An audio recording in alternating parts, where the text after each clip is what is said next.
저는 지난 주일날 십자가 신앙을 다시 회복하라라는 말씀을 여러분들과 함께 나누었습니다.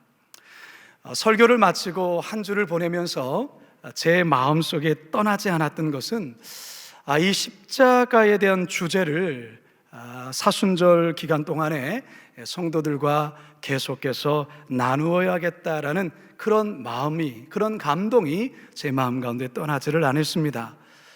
그래서 저는 오늘을 포함해서 앞으로 6주 동안 십자가에 대한 시리즈 설교를 하려고 합니다. 오늘은 그 첫 번째 시간으로 십자가, 화평을 이루는 능력이라는 제목의 말씀을 전하고자 합니다.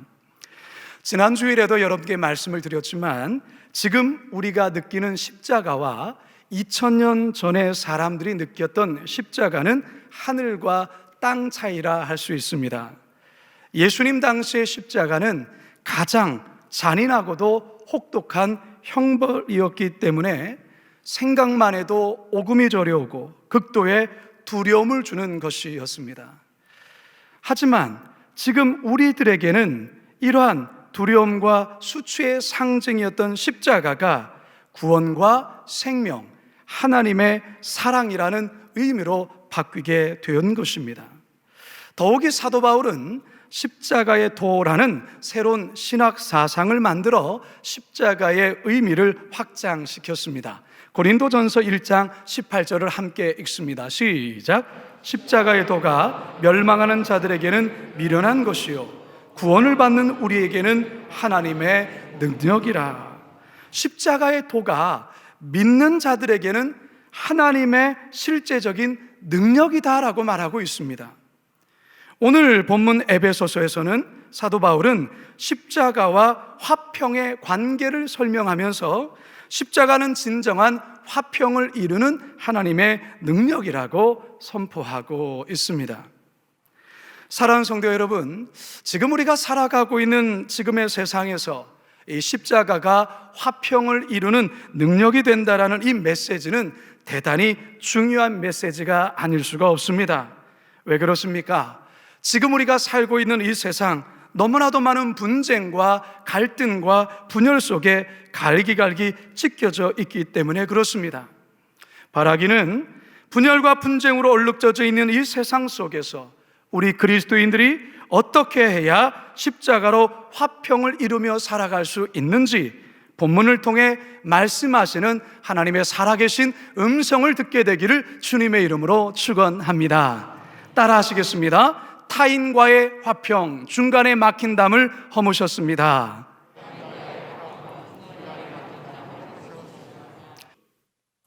예수님 당시에도 유대인들은 이방인들과 그리고 사마리아인들 향해 높은 담을 쌓고 살았습니다. 눈에 보이는 담도 담이지만 사실 눈에 보이지 않는 담이 더 높고 더 견고하고 더 단단합니다. 상대방의 피부색이나 또는 인종, 이념, 가치관, 사상이 다르다는 이유로 우리는 자신도 모르게 상대에 대한 편견의 담을 세울 때가 있습니다. 지금 우리 사회에도 여전히 허물어지지 않고 높이 세워진 담들이 참 많습니다. 전라도 출신이냐? 경상도 출신이냐라는 이 지역적 갈등의 담이 아직도 존재합니다. 어느 대학 출신이냐라는 학벌의 담도 존재합니다. 여당 측이냐? 야당 측이냐라는 정치적 성향으로 세워진 담들도 있습니다. 강남에 사느냐, 강북에 사느냐라는 부의 유무로 세워진 담들도 있습니다. 그런데 이와 같은 담이 신앙생활을 하지 않는 사람들에게만 있는 것이 아니라 교회를 다니고 예수님을 믿는다라는 성도들 가운데서도 여전히 존재한다는 사실입니다. 어떤 흑인이 여행 도중에 주일이 되어서 예배를 드리고 싶어 근처에 있는 교회를 찾아갔습니다. 예배당 문을 열고 들어가려 하는데 안내하던 건장한 백인 남자분이 가로막더니 이곳에는 흑인이 들어와 예배할 수 없습니다 라고 제지를 하였습니다.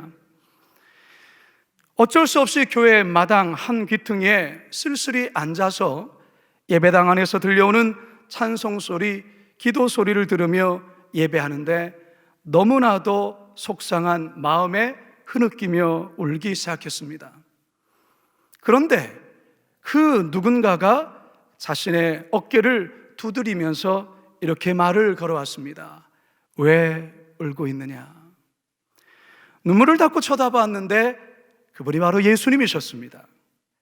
예수님, 예배 드리고 싶어서 예배당 안에 들어갔는데 흑인이라는 이유로 쫓겨났습니다. 너무 서글퍼서 울고 있습니다. 그러자 예수님께서 나지막한 목소리로 이렇게 말씀하십니다. 얘야, 너무 슬퍼하지 마라. 실은 나도 이 예배당에서 쫓겨났단다. 여러분, 무엇을 말하는 이야기일까요? 신앙을 갖고 있는 우리들 안에도 나도 모르는 편견의 벽, 편견의 담, 미움의 담들이 있다는 것이죠. 이 시간 여러분 자신을 한번 살펴보시기 바랍니다. 혹시 나에게는 그동안 나도 모르게 쌓고 있는 이 편견의 높은 담은 없는지, 여러분, 그리스도인이라고 한다면, 그리스도를 따라가는 제자라고 한다면 이 막힌 담 허물어뜨리셔야 합니다. 물론 인간의 의지와 인간의 힘으로는 되지 않습니다. 구호를 외친다고 되지 않습니다. 어떻게 해야 될까요? 오늘 본문에서 사도 바울이 그 답을 우리들에게 제시하죠. 14절 함께 읽습니다. 시작. 그는 우리의 화평이신지라 둘로 하나를 만드사 원수된 것 곧 중간에 맡긴 담을 자기 육체로 허시고. 우리 예수님께서 십자가에서 피 흘려 죽으심으로 말미암아 유대인과 이방인 간의 그 중간에 견고했던 그 막힌 담을 허물어뜨리신 것입니다. 따라서 십자가의 사랑과 십자가의 복음을 생생히 경험한 자만이 그 막힌 담을 허물 수 있는 것입니다. 바로 십자가의 복음이 타인과의 막힌 담을 허물며 진정한 화평을 이루게 한 것입니다. 사랑하는 성도 여러분, 여러분 안에는 어떤 담이 있는지 다시 한번 여러분 자신을 돌아보시기 바랍니다. 혹시 누군가를 향한 편견의 담을 높은 담을 올리고 있지는 않은지, 이웃을 향한 미움의 담이 높이 올려져 있지 않는지 말이죠. 바라기는 이 시간 선포되는 말씀 속에서 성령의 역사심 속에 십자가의 능력으로 그 담들이 허물어지는 역사가 있기를 소원합니다.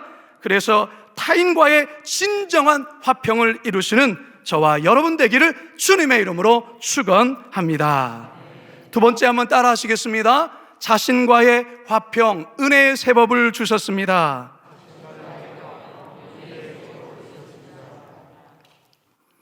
유대인들은 모세의 율법을 613개 조항으로 나누고서는 이것을 잘 지킴으로 하나님 앞에서 의롭게 된다라고 그렇게 생각을 했습니다. 그 613개 율법 조항을 살펴보면요, 무엇 하라라는 긍정적인 율법이 248개가 있고요, 무엇 하지 말라는 이 부정적인 율법이 360개 항목이나 되어 있습니다. 자, 이 같은 율법을 완벽하게 지킴으로 스스로 의롭게 되고 구원을 받는다고 생각했던 것이죠. 그런데 여러분, 어느 누가 이 율법의 모든 조항을 하나도 어김이 없이 완벽하게 지킬 수 있겠습니까? 만일에 613개의 항목 중에서 612개는 지켰는데 한 개를 못 지키면 어떻게 될까요? 네, 율법을 어긴 것입니다.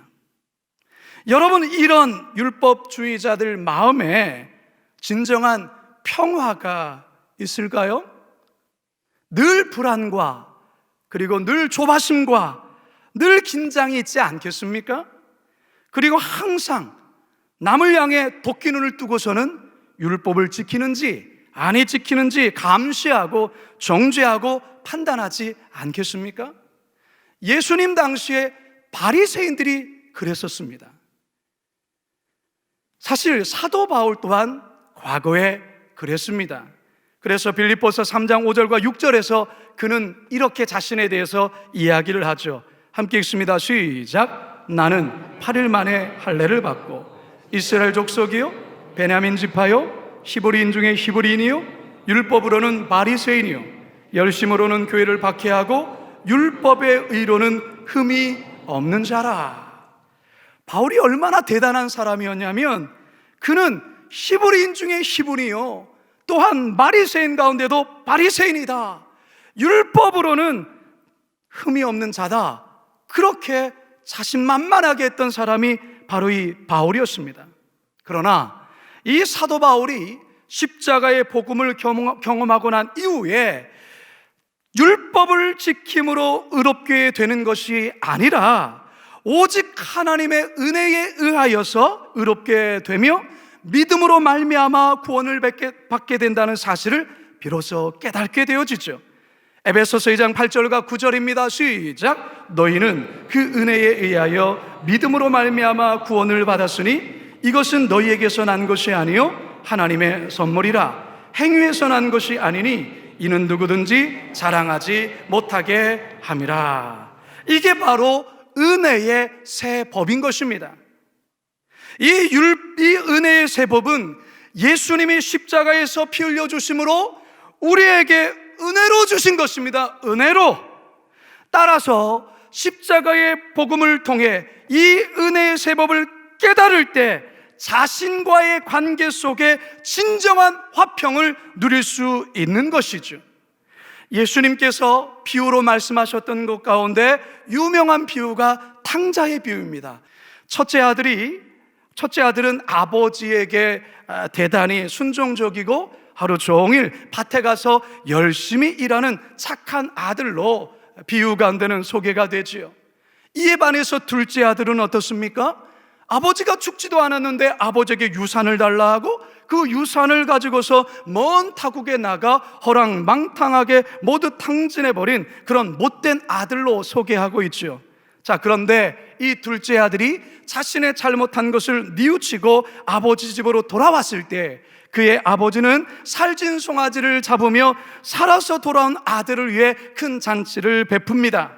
자, 그런데 이 아버지의 태도에 대해서 첫째 아들이 어떻게 반응합니까?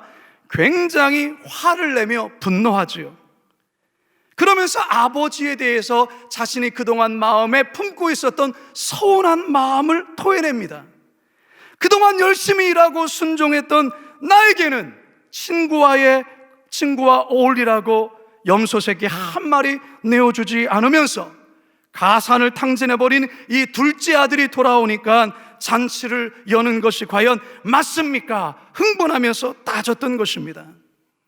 여러분, 이 첫째 아들이 전형적인 율법에 매여 있는 사람입니다. 그리고 이 둘째 아들은 예수님 당시에 세리들과 죄인에 해당되는 사람들이었습니다.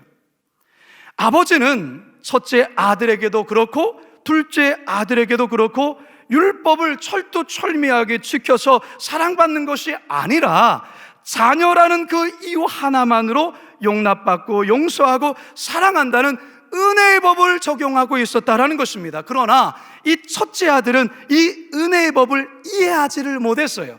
자신이 그 은혜의 법 가운데 살지를 못했기 때문에 그렇습니다. 자신은 율법에 매여 살았기 때문에 율법을 지키지 않은 저놈은 죽어야 되는데 저놈에게 하나님의 무한한 사랑이 베풀어지니까 화가 났다는 것입니다. 성도 여러분, 사도 바울은 오늘 본문을 통해 예수님께서 십자가를 통해 법조문으로 된 율법을 폐하시고 새로운 은혜의 법을 주셨다고 말씀하고 있습니다. 따라서 이제는 우리 성도들이 은혜의 새 법을 통하여 자신과의 진정한 화평을 누리며 살아가라 말씀하고 있는 거예요. 에베소서 2장 15절입니다. 시작. 법조문으로 된 계명의 율법을 폐하셨으니 이는 이 둘로 자기 안에서 한 세 사람을 지어 화평하게 하시고. 그런데 여러분, 제가 목회를 하면서 늘 느끼는 것이지만 우리 교회 안에서도 안타깝지만 이 첫째 아들과 같은 성도들이 꽤 있다는 것입니다. 오히려 교회에서 봉사를 많이 하거나 또는 신앙적 경험이 오래되거나 중직의 일을 감당할수록 의례 법 아래 살아가기보단 율법주의적인 신앙에 매여 사는 경우들이 많다는 것입니다. 탕자의 형이 종교적인 규율과 조항을 철두철미하게 지키면서 그렇지 못한 동생을 판단하고 정죄하였던 것처럼 자신의 열심과 봉사가 하나님 앞에서 하나의 의로움이 되고 공로가 되어 그것으로 하나님께 인정받는다고 착각하며 신앙생활하는 이들이 교회 안에는 의외로 많다는 것입니다. 여러분, 그거 아닙니다. 이거 착각입니다. 그거 위험할 수 있습니다. 하나님의 말씀을 어기라, 그 말이 아니에요. 제 말은 분명히 하나님의 말씀을 잘 순종하며 지켜야죠. 그러나 율법주의자들은 어떤 생각을 했습니까? 율법을 지킴으로 말미암아 의롭게 되어지고 구원을 받는다고 생각한 것이죠. 여러분, 신앙적인 열심 중요합니다. 그러나 그 신앙적인 열심 때문에 우리가 의로워지는 것은 결코 아니에요. 그것이 우리가 구원받는 것이 아니라는 것이죠. 우리는 하나님 앞에서 뼛속 깊은 죄인입니다. 그 어떤 것으로도 하나님 앞에 의로울 수가 없지요. 오직 예수님의 십자가의 은혜로만 의롭게 되는 것입니다. 할렐루야. 따라서 이 은혜의 법을 깨닫지 못하면 늘 자신은 종교적인 율법에 매여 살아갈 수밖에 없는 겁니다. 그런 자에게는 결코 마음에 어떠한 평안도 화평도 누릴 수 없어요.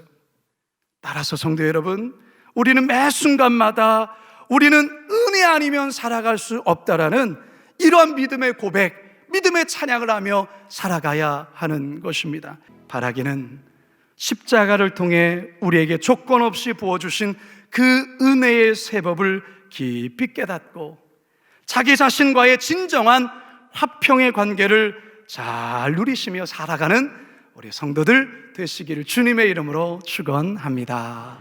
마지막 세 번째 한번 따라하겠습니다. 하나님과의 화평, 아버지께로 나아감을 얻게 하셨습니다.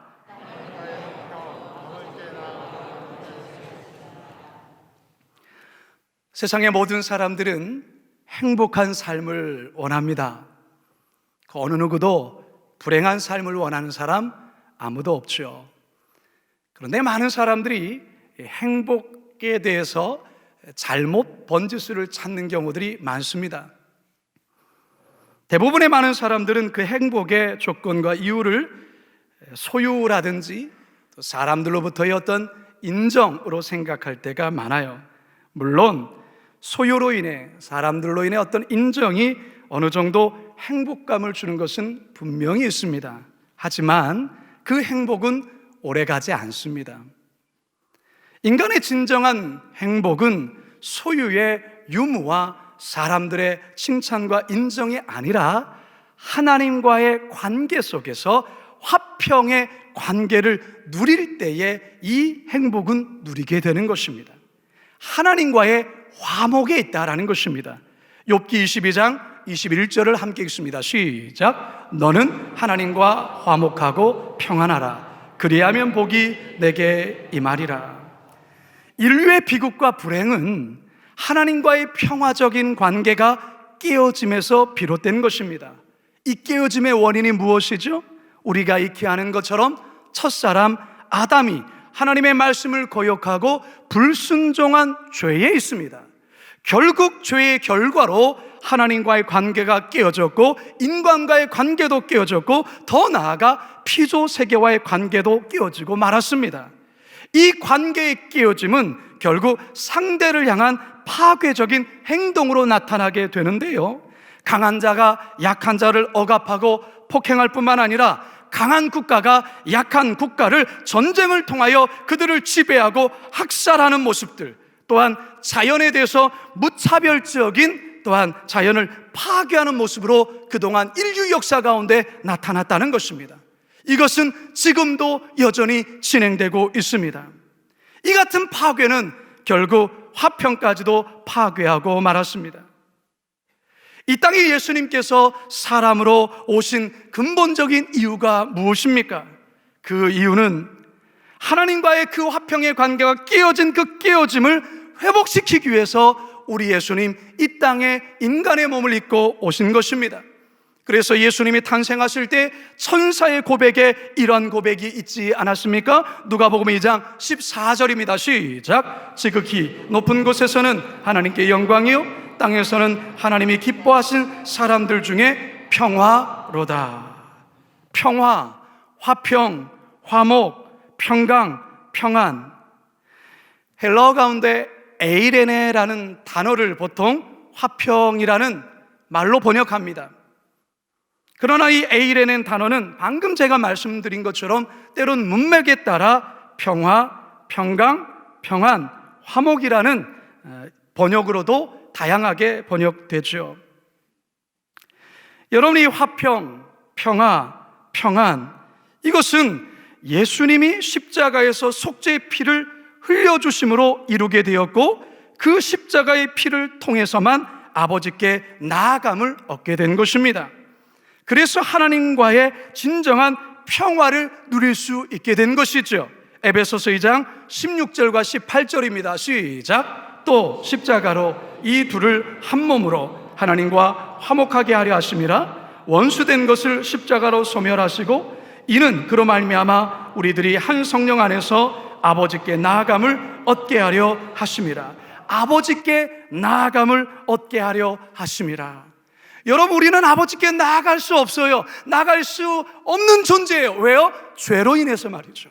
그런데 이제 우리가 하나님 앞으로 나아갈 수 있대요. 무엇 때문에요? 예수 그리스도의 십자가 때문에 말입니다. 사도 바울은 십자가로 이르니 하나님과의 그 화평의 관계를 더욱더 누리라고 우리에게 권면하고 있어요. 로마서 5장 1절입니다. 시작. 그러므로 우리가 믿음으로 의롭다 하심을 받았으니 우리 주 예수 그리스도로 말미암아 하나님과 화평을 누리자. 성도 여러분, 인간은 하나님과의 화목한 관계에서만 진정한 행복을 누릴 수 있습니다. 하나님과의 화목한 관계는 십자가 외에는 어떠한 길도 없습니다. 예수 그리스도의 십자가로만 하나님 앞에 나갈 수 있는 것이죠. 히브리서 10장 19절입니다. 시작. 그러므로 형제들아, 우리가 예수의 피를 힘입어 성소에 들어갈 담력을 얻었나니 누군가가 나를 위하여 대신 죽어줬다면 우리는 그 희생을 평생을 잊지 않고 살아갈 것입니다. 그런데 온 우주 만물을 창조하신 하나님의 아들께서 죽어마땅한 나를 아무도 아버지 인정해 주지 않을, 또한 관심 가져주지도 않을 수 있는 나를 위하여 십자가에서 죽어주셨다는 이 사실만큼 엄청난 사실이 어디 있겠습니까?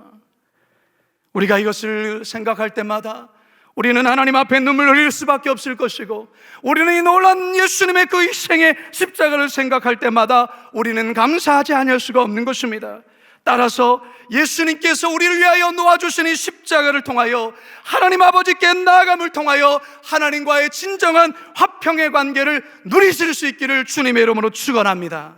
이제 말씀을 마치려 합니다. 성도 여러분, 예수님은 이 땅에 진정한 화평을 회복해 하시기 위하여 오셨습니다. 십자가의 화평을 이루는 능력이 있습니다. 먼저는 타인에 대한 막힌담을 허무심으로 타인과의 화평을 이루어 우리가 가야 됩니다. 두 번째로 우리는 십자가를 통하여 율법이 아닌 이 은혜의 세법을 우리가 깨달았기에 자신과의 화평의 관계를 이루어 가야 되는 것입니다.